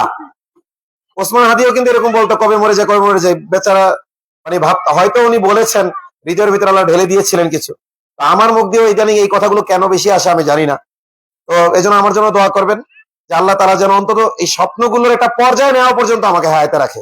দুনিয়ায় ভোগ করার জন্য মানে বাঁচার খুব একটা আমার আশা নাই, এমন কিছু নাই দুনিয়ার যে ভোগ করি না। এই দেখেন আইফোন একজন হাদিয়া দিয়েছে, এটা দাম প্রায় নাকি 2 লাখ টাকার মতো। এই যে যেটা দিয়ে লাইভ হচ্ছে স্যামসাং S21, প্রায় লাখের কাছাকাছি দাম। এই যে এগুলো হাদিয়া। তো এই যে মানে আমরা দুনিয়া মেহনত করে অনেক বেশি কামানো লাগে নাই। আল্লাহ সুবহানাহু ওয়া তাআলা দিনের কাজ, দুনিয়াকে আমরা লাথি মেরেছি, কিন্তু দুনিয়া এমন ভাবে পায়ের সামনে এসে পড়ছে, এবং দুনিয়ার এমন কোনো মজা নেই যেটা কি নিতে বাকি আছে। এই জন্য দুনিয়ায় থাকার খুব আগ্রহ নেই, তবে এই দিনের কাজগুলো করার লোভ আছে। যদি আমি সৎকারে জারিয়ে রেখে যেতে পারি কয়েকটা প্রতিষ্ঠান, এই প্রতিষ্ঠানগুলো যদি কিয়ামত পর্যন্ত থাকে, আমি কবরে বসেও কি করব, এটা সব পাবো। শুধু আমি না, আপনারা যারা সহযোগিতা করবেন, শুধু অর্থ দিয়ে সহযোগিতা করলে সহযোগিতা হয় না, কথা দিয়ে সহযোগিতা, সমর্থন দিয়ে সহযোগিতা, সাপোর্ট দিয়ে সহযোগিতা, যার যেই লাইনে সহযোগিতা আপনারা করতে পারেন করবেন ইনশাআল্লাহ। তাহলে কিয়ামত পর্যন্ত এই প্রতিষ্ঠান যতদিন টিকে থাকবে এই সদকায় জায়গা পাবেন। তো আপনাদের একটা নগদ কাজ দিয়েছি, কি কাজ? জমি দেখা। কি কাজ? মাদ্রাসার জন্য উপযুক্ত একটা জমি আপনারা খুঁজে দেন, ইনশাআল্লাহ জমির যত দামি হোক কেনার দায়িত্ব আমার, আল্লাহর উপর ভরসা করে বলতেছি। এখন বসে বসে বসে বসে এদিকে এদিকে যাবেন, এদিকে যাবেন। এখন হ্যাঁ সমস্যা নেই, দেখতেছি সবাই দেখতেছি। এই বাচ্চার কথা বলবো না, একটু কথা বলবো। এখন এই মুসলিউদ্দিন কই হয়ে গেছে কমপ্লিট প্যাকেট? আসলে সকালবেলা তো বাবুর্চি হয়তো আসতে একটু দেরি করে ফেলছিল, আমাদের রাতেই সবকিছু গোছানো ছিল, সামনে থেকে ইনশাল্লাহ এটা হবে না। একটু খবরটা পাইলে ভালোই তো। এই এই আনিস, প্যাকেট হয়তো কতক্ষণ লাগবে আমাকে বলো। 10 মিনিটের মধ্যে হয়ে যাবে? আচ্ছা, তাহলে এখন 10 মিনিটের মধ্যে যেহেতু হয়ে যাবে, 10 মিনিট বা তার চেয়ে একটু কম, আমাদের সভাপতি সাহেব কথা বলে সুন্নত তরিকায় যে দোয়া উনি করেন সাধারণত সেটা করে দেবেন ইনশাআল্লাহ। দোয়া করেন আবার। আর রহমান আল্লামাল কোরআন ইনসান। আমরা গার্জনের খেলবে, গার্জন আমরা তো ছাত্রদের উপরে সমান না নাকি? কোরআন শুধু ছাত্রদের জন্য আসছে, গার্জনের আসে না। আমরা গার্জন দায়ী বলি নাকি? না বলে আমি বলি সমস্যা, দেখতেছি সবাই নিজের মন দেখতাম না, দেখ সমস্যা। গার্জনরা একটা খেলবে, হ্যাঁ ছাত্রদের উপরে আমাদের ভাই বললেন ভিতরে ভাই ভাই আমি তো এই মাথার ছাত্রই আসে, ছাত্র খাওয়াবেন। কারণ আপনি রাগ না করেন, এবার দিকে আসেন না, একটু বলি। কারণ যে একটা পড়লাম, আর রহমান আল্লামাল কোরআন খলাকাল ইনসান, আমি পড়া দিতে আসছে আর কি। আল্লামা কোন ভাবতে আসছে? তাফিল থেকে। তাফিল থেকে আসছে না? ঈদের পরে তো তাফিল আসবে না, এই কোরআন পড়ছে আর কি যাচ্ছে, কিন্তু খুব ভয়ঙ্কর মানে কি বাপ তো এরা। আসবে, পরে অর্থ আসবে, তাফসির আসবে, গবেষক আসবে, আরো অনেক কিছু আসবে না। কোরআনের পরে কি আল্লাহ আল্লাহ বলি না আমরা, অনেক কিছু আছে। কিন্তু খেয়াল করে শুনি, গার্জেনরা শুনি। আর আমরা গার্জেন না বোঝার কারণে আজকে আমাদের মধ্যে সবসময় মারামারি করে না, ওরা কোরআন পড়ে গলাগলির বাড়ি যায়, আবার আসে পড়ে বলছে ভাই এখানে কিন্তু আল্লাহ আল্লাহ বানানো কিন্তু ফরজ, কাফেরই যাবে। আপনি তাবি জেনে সামিয়া সফর যদি যান তো কাফেরই যাবেন। কোরআনে একটা লোকটাকে প্রশ্ন নেওয়ার ক্ষমতা নেই। ভাই আমার জন্য একটু বলবো, আজ আতারামায় পাতাম, ওনাকে পাতাম আমি আজ থেকে 40 বছর আগে, হাঁটাতে যেতাম না। আমার 25 বিঘের সম্পদ নষ্ট না, আমার 1 বিঘে 100 জমি নেই। জানেন কোন কারণে? আমি নাভারণ স্কুলের ওখান থেকে পাশ করেছি কি 1974 সালে ম্যাট্রিক পাস করি, ওখানে কলেজ ইন্টার করি। তারপরে ওই বাকরাম মাদ্রাসায় গেছিলাম পড়ার জন্য, আমাকে টিটকাই দিয়েছিল। এই আমার বুড়ো বয়সে 21 বছর বয়স, আমাকে ভর্তি হয়নি। বড় জীবনে আছে, ভাসতে ভাসতে ওই চিটা আঙ্গিছি হারুনাজারিকে মুসা ওই ভাই বোন আমি গোসলের পানি আমি তুলেছি, তিনি চেনবে। তখন কিন্তু পাইনি, তো এরম আলেম পালি। আমি এক কসম খেয়ে বলছি আমি কোনোদিন হাঁটাই যেতাম না, বাঘার মতো মাঝে গেছি। ওরা আমার তখন তো বুঝতাম না জিনিসটা কি, আমি আলিফ বাতাও চিনতাম না, আলিফ বাতা চিনতাম না, কিছুই চিনতাম না একদম। ওখানে কি আল্লাহ 12 বছর কাটাইছে। শরী সাহেব নাকি শরী সাহেব আপনার আল্লাহ বলে নাকি? শরী সাহেব আমার উস্তাদ, হ্যাঁ আমি সব উস্তাদ। তো আল্লাহ ছিল না, এখন বাড়ি শুনছে আল্লাহ হয়েছে। আমি জানি হ্যাঁ যাই ওখানে গাও শিখে আসছি। এখন বলছিলাম যে এখানে আল্লাহ আনছেন, আর রহমান আল্লামাল কোরআন খলাকাল ইনসান, খলাকাল ইনসান পরে আনছে। ভাই আগে মানুষ সৃষ্টি না আগে কোরআন শিক্ষা? মানুষ সৃষ্টি হওয়ার পরে তো শিক্ষা হবে নাকি? এখানে আল্লামা আগে আনছে, মানে আর রহমান আল্লামাল কোরআন খলাকাল ইনসান। কেমন লাগছে না? আগে তো মানুষ সৃষ্টি হবে, তারা তো কোরআন শিখবে, কিন্তু আগে কোরআন শিক্ষার কথা বলছে। একটু চিন্তা করেন, বুঝলেন না? যে আমরা মা বোনের বলে না ভাত রান্না করে যাচ্ছি, আচ্ছা ভাত রান্না করে যাচ্ছে চাল রান্না করতে নাকি? ভাত রান্না করে যাচ্ছে, ভাত তো হবে চাল রান্না করার পরে, আগে তো ভাত রান্না করে যাচ্ছে। চিন্তা করবেন, তার মানে কি কোরআন শিক্ষা এত জরুরি। মানে একটা মানুষ হতে পারে না, কোরআন ছাড়া কিন্তু মানুষই আসে, মানে মুসলমান না মানুষই আসে, তাকে মানুষের প্ল্যাটফর্ম করা করতে পারা যায় না। আবার আল্লাহ নিয়ে আসছে, শুধু কোরআন বাচ্চাদের ঘরে তুমি বল না আমার গার্জেন হয়ে গেছে তোলা উনি বলে শোধ। এখানে আল্লাহ আনাইছে, মানে কোরআনের তাফসীর জ্ঞান পরিপূর্ণ লাগবে, নেই বলে আজকে আমরা পাগলাম করছি। আমরা পাগলাম করছি না, একটা আমরা পাগলাম করছি, এক এক পা বলে এক দিকে ছড়ছে, এক এক করছে, নাম দিয়ে বলছি দুরানি। এবং তো চ্যালেঞ্জ করতে পারি টেবিলটা কাছে কেমন তারা আগালেন। হ্যাঁ, আগে সাইয়া ইসমের অর্থ সেরকম এরকম আনা লাগবে, আবার বলে তাফিল অর্থ এরকম আনা লাগবে। বলছে আল্লাহকে বলছে আমি কোনদিন যখন না হাঁটাদারি যদি পাতাম, এখানে ছাত্র হিসেবে আসি, এখানে কোনো কি সভাপতি না, কোনো প্রতি না, আমি যশোপতি সাহেব ছিল অবশ্যই না আসতাম। কেন আসিনি, কেন আসিনি? আসলে একটা কারণে। বলছিলাম যে আজকে দেখেন, আজকে আমরা কোরআনকে যে সেদিকে টেনে নিয়ে যাচ্ছি, তার মানে কি, মানে আমাদের জ্ঞানের অভাব, তাফসীরের অভাব নেই, মুহাদ্দিসের কোনো কিছুর অভাব নেই। বলছিলাম ভাই, এটা উনি তো বললো যে সম্পূর্ণ এই বাচ্চাদের, বাচ্চা বাচ্চা, কিন্তু আমাদের দেশের গার্জেন, আমরা গার্জেন তো ঘুমায় আছি, আমরা পড়তেও পারিনি। যেটা করেন এটা দেওয়া কোনো জায়গায় আপনি জানেন না। আমাদের গার্জেন নাকি মানে কোনো গার্জেনদের ছাড় দেবে, আল্লাহ ছাড় দেবে, বলা আছে নাকি যে না আমার ছেলে সেগুলি আমার নূরের কাজ করাই দেবে, আমি ছুটি না। বলছেন এই সাথে সাথে আপনার চিন্তা ভাবনা করেন, আর তার মধ্যে আমাদের এলাকায় আছে। হ্যাঁ, আমি তাহলে কিন্তু ভালোবাসি, আর সবসময় মানি কিন্তু ভালোবাসি, ভালো সবাইকে বাসি, যশোরী সবাইকে বাসি, হাটাগাড়িকে বাসি, সবাই। আমি হাটাগাড়ি থাকি, হাটাগাড়িকে মানিনি, আমি হাটাগাড়িকে মানি, কি বাংলাদেশকে মানি আমি। এখন আমার নামটা সাইফুল আক্তার, আমার কমান্ডার 8 বানে 1974 সালে আমার ভাই শহীদ হয়ে গেছে, কামরুজ্জামান হাফেজ। হ্যাঁ, বাংলাদেশকে আমার মানিনি, কৃষ্টি কাউকে মানিনি, ভালোবাসি কিন্তু মানিনি। হ্যাঁ, আল্লাহ ভালোবাসতেন উস্তাদ, ওনাকে মানতেন, ওনার সাগর মানতেন, ইসুফ সাহেব মানতেন, ওনাকে মানতেন সব মাসলায়। বলছে ভাই সবাই ফিরে দিতে হবে, তুই ছাত্র দিই না, তুই তো দেবো, এখন মানুষের বললে অনেক কথা বলেছে আল্লাহ কিনা। কিন্তু ভাই হাসি শুধু আপনি দিগালেন, ওর সাথে আপনি বেড়ে না খান, যেখানে আমি সময় দেবো, কিন্তু আমরা তো শিখি, আলোচনা আসি, কোরআন শরীফ আলোচনায় আসি, মুশকিল আছে। আজ দেখেন আমি দ্বন্দ্ব কোথাও নেই, শুধু আমরা দ্বন্দ্ব পাকাচ্ছি, দ্বন্দ্ব আছে না, জ্ঞান নেই বলে। তাই বলতাম তো আজকে যদি উনি ওনাকে পাতাম, এনাকে পাতাম, তাই আমি হাঁটা যেতাম না। আমার 25 বিঘা সম্পদ শেষ, আমার 1 বিঘা জমি নেই, মানে কিচ্ছু নেই আমার। আমার মা ভাত জুটি নেই, আমার ভাত জুটি নেই, এই অবস্থায় আমি প্রতিদিন হাঁটাতে পাস কর, হাঁটাতে মানে কি কারেজ পাস করবি, আমার তো ব্রেন ভালো না। হ্যাঁ, তারপরে ঘুরেছি, বুড়ো বয়সে 21-22 বছর বয়স তখন আমার। আর মেজারকে মুসা, জমিলা, মেরু, মুক্তিজা সাহেব বাড়িতে পানি তুলেছি 3 বছর। হ্যাঁ, কিন্তু আমি এই মাদ্রাসার সুসভাপতি লেগে আতর রহমান, বুঝে না শুধু না, এই মধ্যে খাদেম, এই ছাত্রের মধ্যে আমি একজন। ওদের জুতো মতো সুযোগ জন্য আসি কিনে, আর কোন কারণে আল্লাহ এর কারণ যে আল্লাহ পাশ করে দেয়। আপনার দায় দাঁড়িয়ে শুনছেন, কি আসেন, সামনে আসেন, আপনার লাগবে দিন। হ্যাঁ, আমি এলাকার ছেলে হাতে মানে পড়া করাতে বলছি, আপনার ভাত খাইছি, তাই বলছি, নাকি বলতাম না। হ্যাঁ, 22 বছর বয়সে আমি আলিফ বাতা পড়তে হইনি, আর ঠিক ছেলের মধ্যে পড়ি, আর ঠিকটাই যাই, সেটা আমি বুঝি কিচ্ছু না, বেরো না।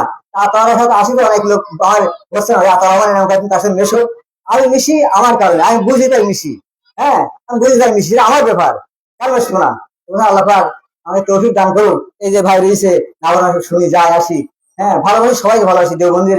আর দেওবন্দির আকিদা বাজার থাকতে, আমার উস্তাদ বলতেন দেওবন্দির আকিদা বাজার থাকতে আল্লাহ তাই আগে আগেটা কিন্তু বলছে, আর কিছু যায়নি, আল্লাহ তার অভাব রাখবে না। আমার শুধু বলতেন, আমার সে হুজুর দেখিনি তো, শহীদ সাহেব হুজুর, বলতেন দেওবন্দি আকিদা বাজার থাকতে তো অভাব হবে না। আপনি থাকতে পারেন, আমি থাকতে পারি, আর এই দেওবন্দি আকিদা মানে ভাড়া যাবেন না, কারণ বিভিন্ন লাইফ সহজ নাম বলছি না, কারণ এখানে যদি হয় মাথায় একটা অনুষ্ঠান নাই, মানে বলতে পারি, জন্মের বা বলতে পারি আবার। হ্যাঁ, নাকি যাক, এখন সুন্দর ভাই দোয়া হবে, আর সেভাবে শুনতে পারবেন না, আসবেন এই ভাই আসবে, আমাদের ছোট ভাই। হ্যাঁ, সেদিন নামাজ ছিল কিরাম, পরে করেন তাহলে। হ্যাঁ তুই করবে, আমি করবো না। হুজুর তো সব বাংলাই বলেছে, হ্যাঁ, তর্জমা করা লাগবে, নাহলে আপনারা বুঝবেন না। হ্যাঁ, একজন বুঝেছেন কি বলেছে, বলেছে অনেক দামি কথা, বুঝছেন কি? হাত তোলেন তো একজন, কি আপনি একটু বলেন কি বুঝছেন? ভাত রান্নার তো আগে দরকার না, চাইল ডালে দুধ দেবে, কারণ হাসিও তারপরে ভাত রান্না। এই উদাহরণটা দিয়ে কি বুঝাইছে? বুঝাচ্ছে যে রান্নার এত তাড়াতাড়ি দিতে হবে, চাইল পায়ে এত বুঝানির আগে। মাশাআল্লাহ, উনি মোটামুটি বুঝেছে, কিন্তু উপস্থাপনটা ওইভাবে করতে বসে। মাশাআল্লাহ। এই উদাহরণটা ছিল আর রহমান আল্লামাল কোরআন খলাকাল ইনসান, রহমান কোরআন শিখাইছেন, মানুষ বানাইছেন। ওই ভাত রান্নার মতো, মানে একসাথেই হবে, ওই চাল রান্না ভাত রান্না একসাথেই হবে, কোরআন বাদ দেবেন, শিখতে শিখতেই মানুষ হবে। তো এটা মূল ছিল না, আলোচনার মূল টপিক ছিল যে আমরা দুই হুজুর যে আলোচনা করলাম সব তো বাচ্চাদের ভবিষ্যৎ নিয়ে।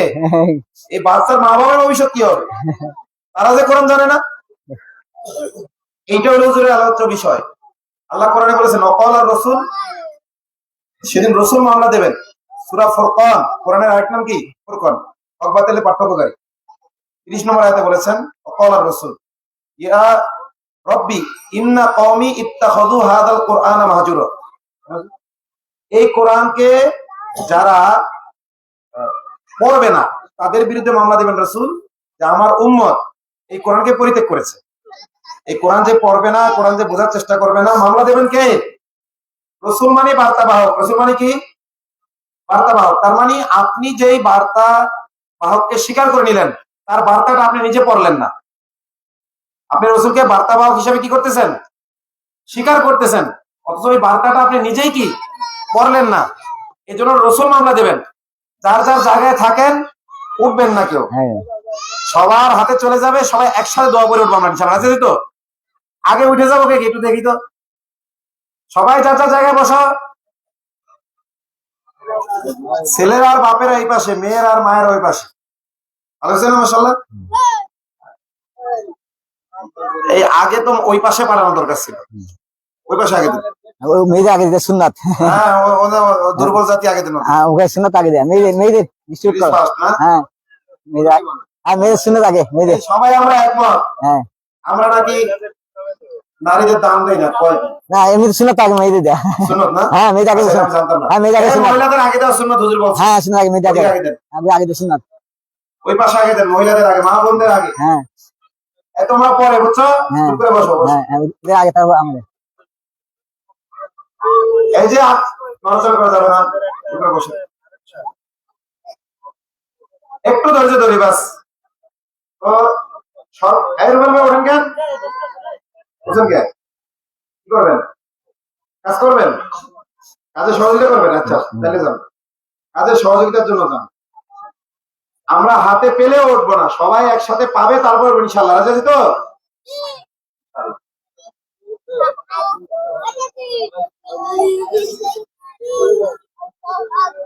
তো হুজুর যেটা বলতেছিলেন যে বাচ্চাদের তো শিখলে শুধু হবে না, মা বাবা তো শেখা লাগবে। এটার জন্য কি প্রজেক্ট? হ্যাঁ এখানে অর্থাৎ বয়স্ক শিক্ষা।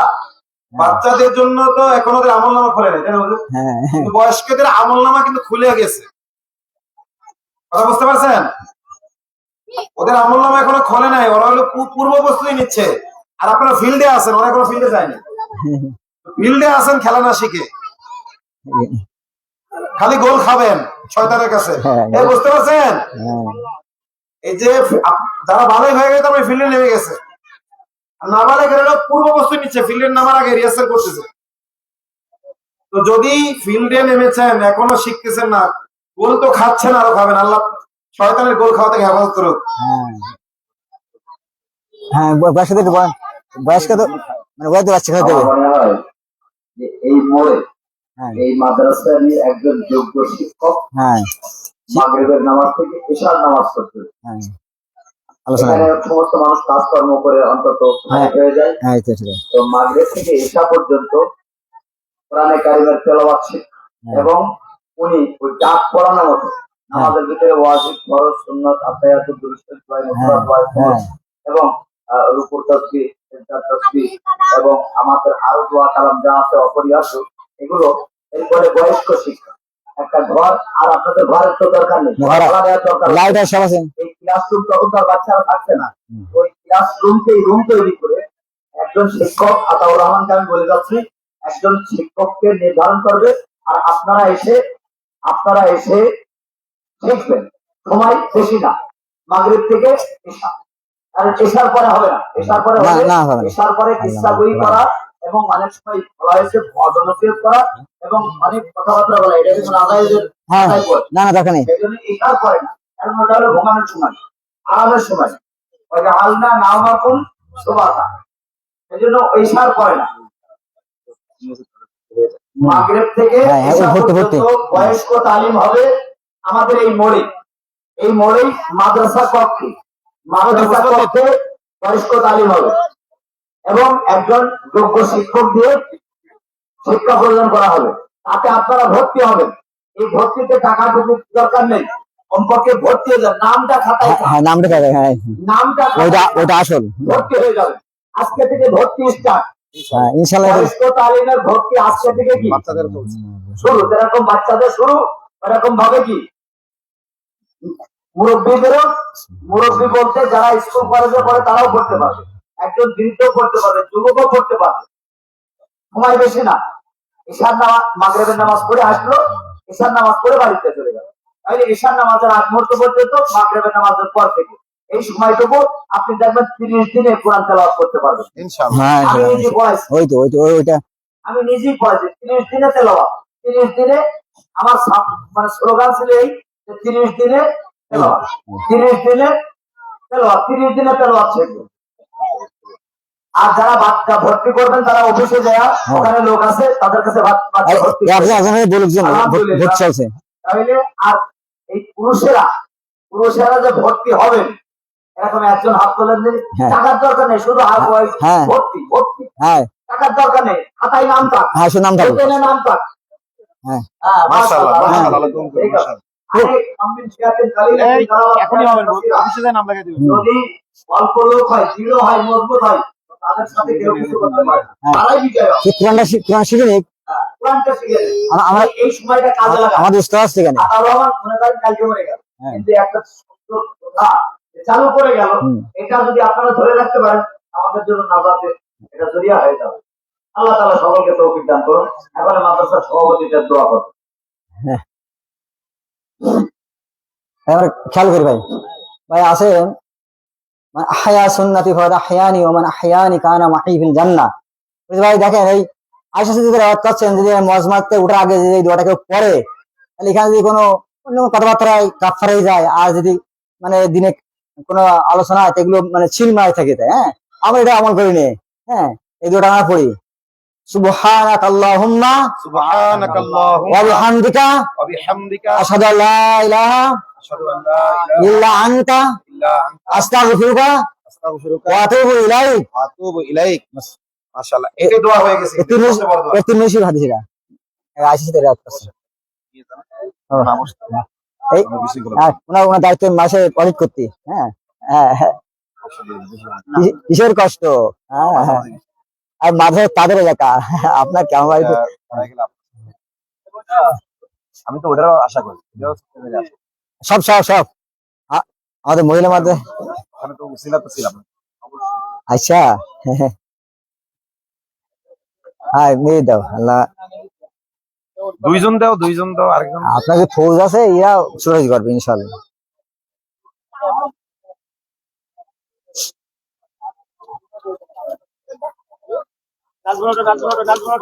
আল্লাহ কাঁদ দিয়ে করবে। ছাত্র যারা পরীক্ষা দিয়েছে 52 জন তো পরীক্ষা দিয়েছে নতুন ভাঙা মাদ্রাসায় প্রায়। কি হ্যাঁ ওইখান দিয়েছে না।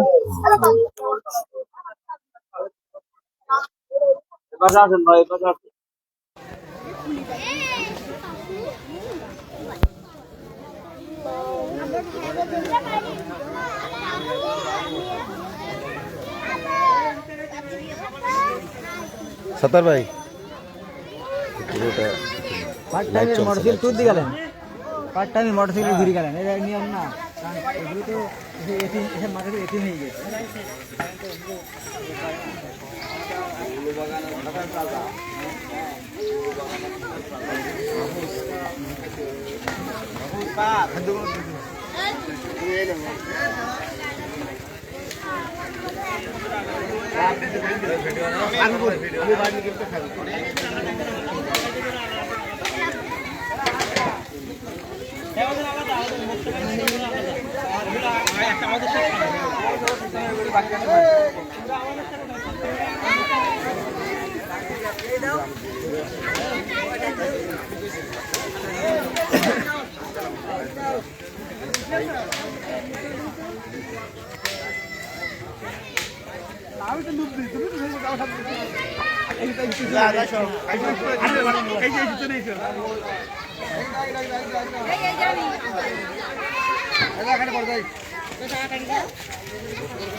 জাগে আছে।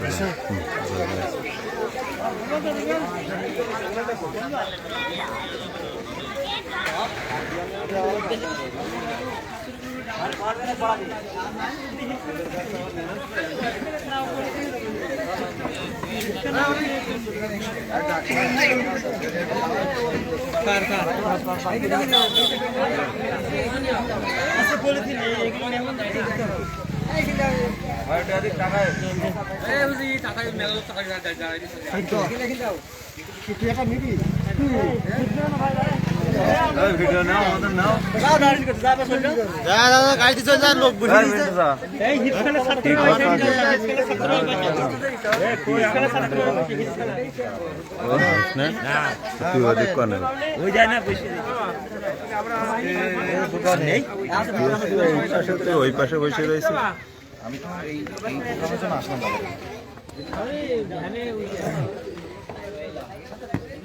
দেখি, দেখলাম সিলেটের ওদিকে জি জি।